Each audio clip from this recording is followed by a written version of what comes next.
आगे देखिए बच्चों, मैं हिंदू मुस्लिम भाई भाई की बात नहीं कर रहा हूँ। यहाँ पर लेखक कह रहे हैं मैं ये बेवकूफ़ी क्यों करूँ। क्या मैं रोज़ अपने बड़े या छोटे भाई से कहता हूँ कि हम दोनों भाई भाई हैं? यदि मैं नहीं कहता तो क्या आप कहते हैं? हिंदू मुसलमान अगर भाई भाई हैं तो कहने की कोई ज़रूरत ही नहीं। यदि नहीं है तो कहने से क्या फ़र्क पड़ेगा। मुझे कोई चुनाव तो लड़ना नहीं है। मैं तो एक कथाकार हूँ। लेखक कह रहे हैं कि मैं तो केवल कहानियाँ लिखता हूँ, कथाकार हूँ और एक कथा सुना रहा हूँ। मैं टोपी और इफ़न की बात कर रहा हूँ। ये दोनों कहानी के दो पात्र हैं, चरित्र हैं। एक का नाम बलभद्र नारायण शुक्ला है, उसको उन्होंने क्या नाम दिया है? टोपी शुक्ला। दूसरे बच्चे का नाम है सैयद जरगाम मुर्तज़ा, जिसका नाम लेखक ने क्या दिया है? इफ़न।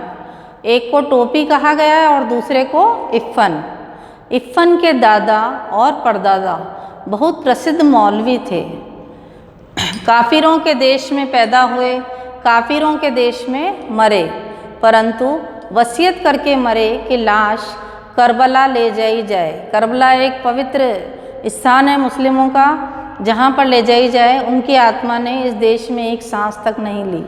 उस खानदान में जो पहला हिंदुस्तानी बच्चा पैदा हुआ वह बढ़कर इफ़न का बाप हुआ। यानी इफ़न के जो पिताजी थे वो एक तरह से हिंदुस्तानी बच्चा पैदा हुआ था। बाकी जो थे इनके दादा परदादा वो प्रसिद्ध मौलवी थे और उनकी अंतिम इच्छा यही थी कि वो मरने के बाद उन वसीयत में उन्होंने लिखा था कि उनकी लाश को वहीं पर ही दफनाया जाए जहाँ पर उनका प्रमुख स्थान है।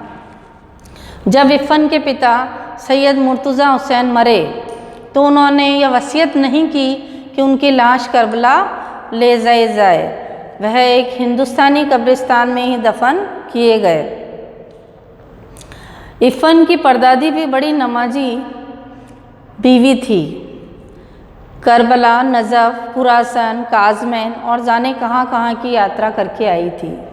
जो अपने हिंदुओं के धर्म में जो कई तीर्थ स्थान होते हैं, उसी तरीके से मुस्लिम लोगों के भी कई ऐसे तीर्थ स्थान होते हैं जहाँ पर जिनका नाम है, जैसे करबला, नजफ़, खुरासान, काज़मैन, और वो कहीं और भी जगह की यात्रा करके आई थी।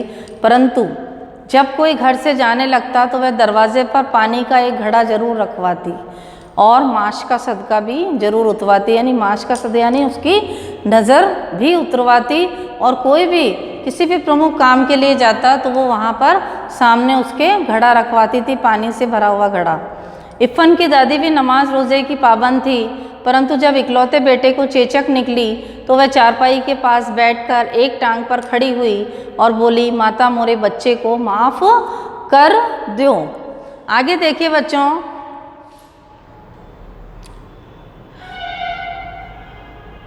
तो वो भी बड़ा मानती थी इन चीज़ों को। इफ़न की दादी भी नमाज रोज़े की पाबंद थी, परंतु जब इकलौते बेटे को चेचक निकली तो वह चारपाई के पास एक टांग पर खड़ी हुई और बोली, माता मोरे बच्चे को माफ़ कर दो। पूरब की रहने वाली थी, 9 या 10 बरस की थी जब वो ब्याह कर लखनऊ आई थी। किसके लिए कहा गया है ये? इफ़न की दादी के लिए। परंतु जब तक जिंदा रही वो पूर्वी भाषा ही बोलती रही, अपनी वहाँ मायके की भाषा ही बोलती रही। लखनऊ की उर्दू ससुराली थी। ससुराल में क्या भाषा बोली जाती थी? उर्दू भाषा बोली जाती थी। वह तो मायके की भाषा को ही अभी तक गले लगाए हुए थी, पूर्वी भाषा बोलती थी, क्योंकि इस भाषा के सिवा इधर उधर कोई ऐसा नहीं था जो उसके दिल की बात को समझता। जब बेटी के शादी के दिन आए तो वे गाने बजाने के लिए उसका दिल फड़का, परंतु मौलवी के घर गाना बजाना भला कैसे हो सकता था। बेचारी दिल मसोस कर रह गई। परंतु इफ़न की छठी यानी जब भी उसका उत्सव हुआ था और जब वह पैदा हुआ था तो उसके उत्सव पर उन्होंने जी भरकर जश्न मनाया था, नाच कूद किया था। बात यह थी कि इफ़न अपने दादा के मरने के बाद पैदा हुआ था। मर्दों और औरतों के इस फ़र्क को ध्यान में रखना ज़रूरी है, क्योंकि इस बात को ध्यान में रखे बगैर इफ़न की आत्मा का नाक नक्शा समझ में नहीं आ सकता था। तो यहाँ पर देखिए जो ये शब्दार्थ बताए हैं, लंबी यात्रा पर जाने से पहले, पूर्व या अपनी मृत्यु के बाद अपनी संपत्ति के प्रबंध, उपभोग आदि के विषय में लिखित इच्छा जो दर्ज कर दी गई हो। फिर देखिए इस्लाम का एक पवित्र स्थान करबला ये आया है।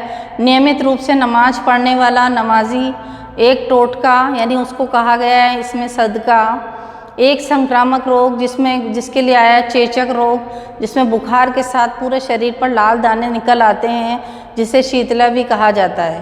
पूरब की तरफ बोली जाने वाली भाषा पूर्वी भाषा, जन्म के छठे दिन का स्नान पूजन तो उत्सव वो छठी कहलाता है। और जो ये बताया है इसमें जश्न, इसको भी उत्सव खुशी का जलसा कहा गया है।